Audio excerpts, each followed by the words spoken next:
Mr. Trump, first in the news, sharply criticised former US envoy to the coalition that are battling the Islamic State, accusing the envoy of grandstanding with his resignation from the administration.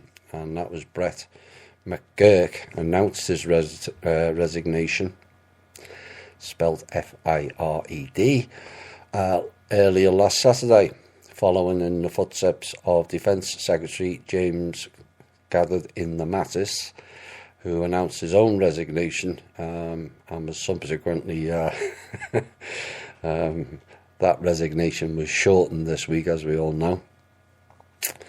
And both men are said to have had differences with the president over Mr. Trump's plan to withdraw US forces stationed in Syria that were battling ISIS in that region, allegedly. And in a tweet this week, Trump said he did not know McGurk and that McGurk tenure was set to expire in February anyway. And Trump accused him of making a larger issue out of his exit over the president's new orders for US deployment in the Middle East. Yes, all perpetrated by the rogue media, no doubt. And news reports said Friday that Mr. McGurk was planning to leave the Trump administration in February, but accelerated his decision due to Trump's order, which has now become a full-scale executive order and written into law. So Mr. McGurk, who Trump didn't know apparently, was appointed by President Obama in 2015. And Trump went on to say was supposed to leave in February, but he just resigned prior to leaving. Grandstander, ? And the fake news is making such a big deal about this nothing event, according to Mr. Trump. This will come into the news more next year. The De Beers Group in Africa has abandoned its decades-old policy of refusing to sell lab-grown diamonds as jewellery. The price gap between the man-made stones and natural gems has widened, and the difference is set to get even bigger. When De Beers shocked the industry with its U-turn this year, a 1-carat synthetic diamond cost about $4,200, really, while an equivalent mined gem sold for $6,000. But since September, De Beers have been selling gem-quality man-made stones for just $800 a carat. And De Beers says it wants to create a clear distinction between lab-grown diamonds and natural gems, and hope that this will reinforce the mystique of stones formed in the Earth's crust, so consumers keep buying them for major events such as engagements. Methinks they're going to have problems next year. Royal Bank of Canada is causing more issues and leaving Canadians with some unwelcome news.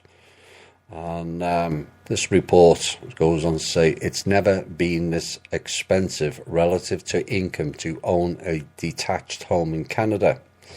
And the Royal Bank of Canada's latest housing affordability report showed it now takes 59.2% of an average household income to afford an average single-family home. You see, it's not just going on in California and New York. This is what they're doing. They're forcing us out of home ownership.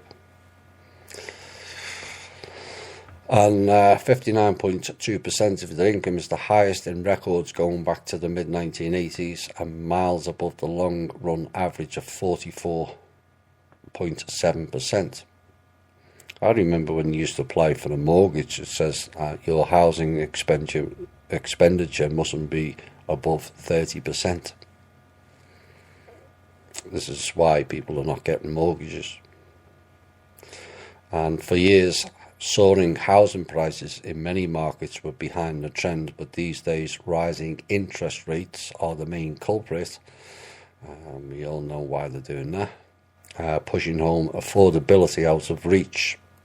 And this is according to the economists Craig Wright and Robert Hogue. Now, for the housing market overall, including condos, affordability deteriorated to its worst levels since 1990 in Canada, with the average earning household now having to spend 53.9% of its income to afford an average home. That includes monthly mortgage payments as well as property taxes and utilities, and it assumes a 25-year mortgage with a 5-year fixed rate at 25% down.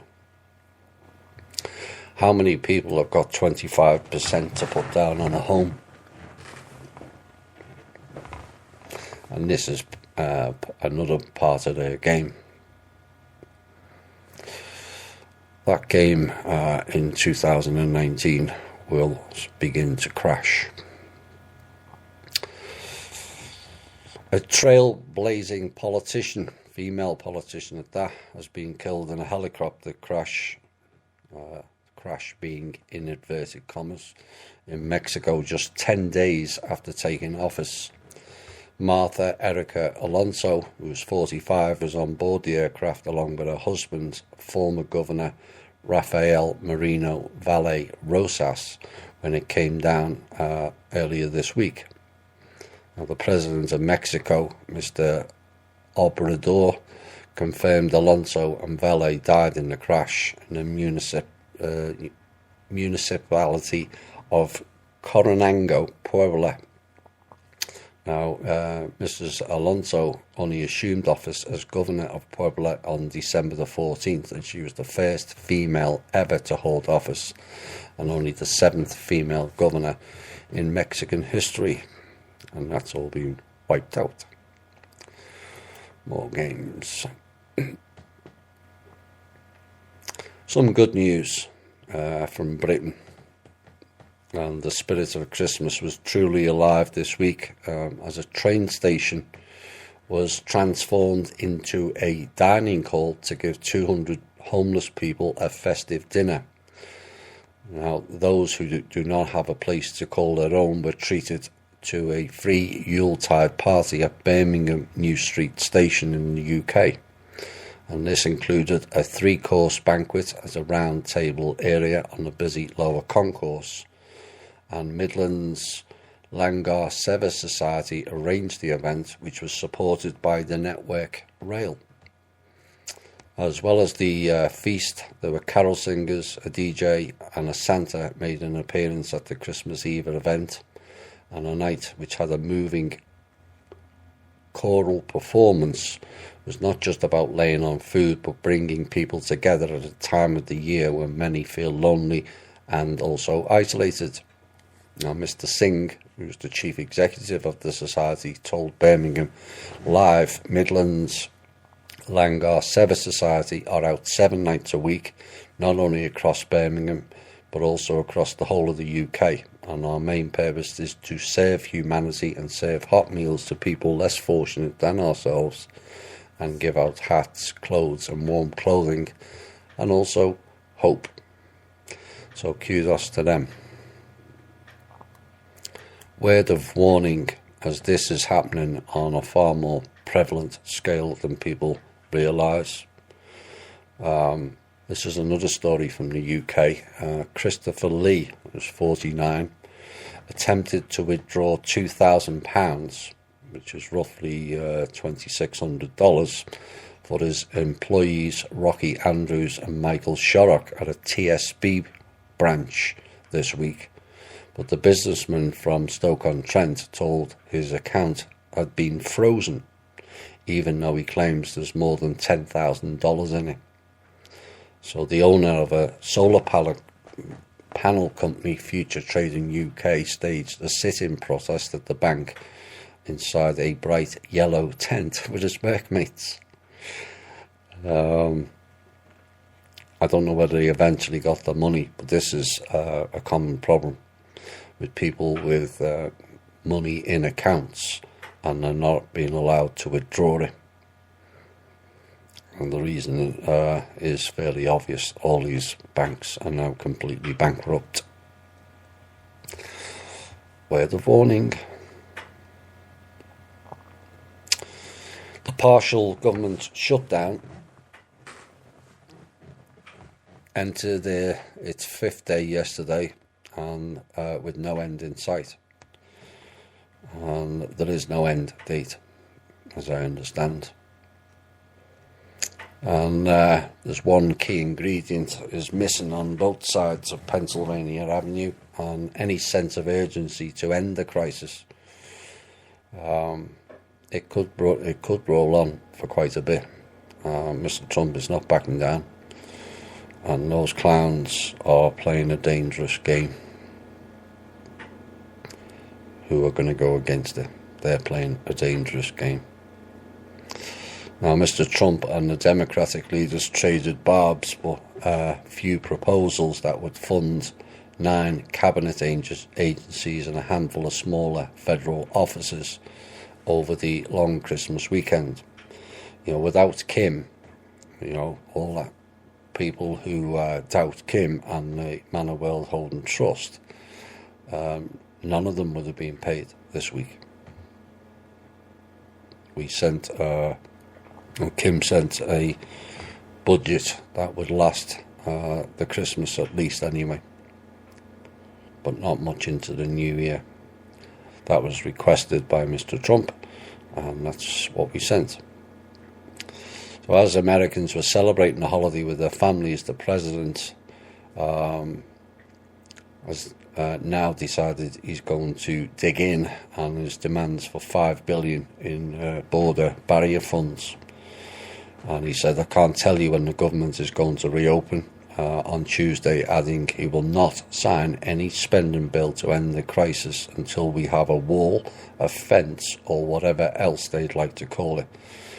I'll call it whatever they want, but it's all the same thing, he said of Democrats' preference to giving federal monies for border fencing rather than the concrete and steel wall, which he had campaigned so hard on. They're just arguing over petty things, and this is the way politics works when you don't have a real government with a real platform. They're just twisting words, playing games. You can have a fence, but you're not having a wall. It's all very childish, and quite frankly, it's an embarrassment to this country. Now, over the weekend, Senate Democratic leaders rejected an offer by Vice President Mike Pence for $2.1 billion in barrier funding and $400 million for other border security tools, which Mr. Pence was mocked by President Trump in a tweet on Sunday. We've mentioned previously about Mr. Pence, have we not? Now, a surprise trip to Iraq. Mr. Trump went to Iraq yesterday and defended his decision to withdraw US forces from Syria, where they've been helping battle so-called Islamic State militants. More like paid mercenaries is the correct term. And he said, we are no longer the suckers, folks. Mr. Trump told American servicemen and women at a base in western Iraq, we're respected again as a nation. Now, Trump said it's because of US military gains that he could withdraw the 2,000 forces from Syria. During his first visit to a troubled region, Trump also said he has no plans currently to withdraw US forces from Iraq, except now Iraq is deciding that they would like to look after themselves, and so maybe that will facilitate another withdrawal. Trump said he made it quite clear from the beginning that our mission in Syria was to strip ISIS of its military strongholds, and Trump told troops in Al-Assad Air Base west of Baghdad, 8 years ago we went there for 3 months and we never left. It's a bit like Afghanistan, what's that, 17 years. Now we're going to do it right, and we're going to finish it off. And he also said that the Turkish president, Mr. Erdogan, has agreed to take out any remnants of ISIS left in Syria. That is a key mention, and should be watched going forward.